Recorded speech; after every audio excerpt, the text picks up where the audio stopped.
Municipally run or nonprofit high-speed networks are fighting a pitched battle against the Comcasts and Verizons of the world. They do exist, but they face big hurdles. Nearly 400 communities nationwide have some form of publicly owned Internet service.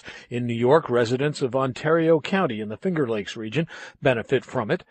Christopher Mitchell of the Institute for Local Self-Reliance says choice is at the heart of this alternative, or more accurately, the lack thereof. Fundamentally, there's a lack of competition. And the reason that cities step in this space often is because we don't believe the private sector is capable of resolving that lack of competition on its own.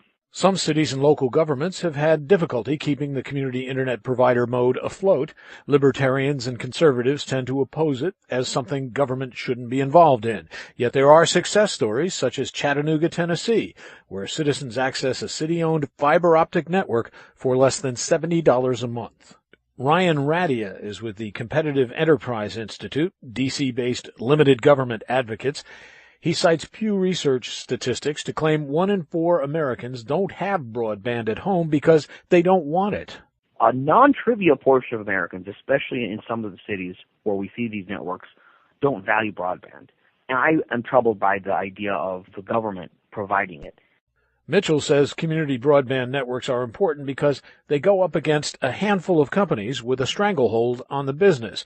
He says in his hometown of St. Paul, Minnesota, he or anyone else would have a difficult time competing with Comcast to provide Internet access. I'd need to raise about $200 million probably to build a network that would compete with them. And as soon as I did that, Comcast would cut its rates significantly.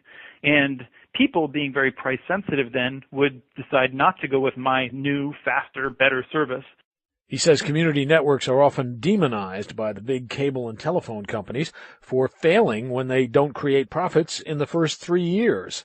He points out that few would demand that local governments turn a profit on the roads they manage within 3 years of building them.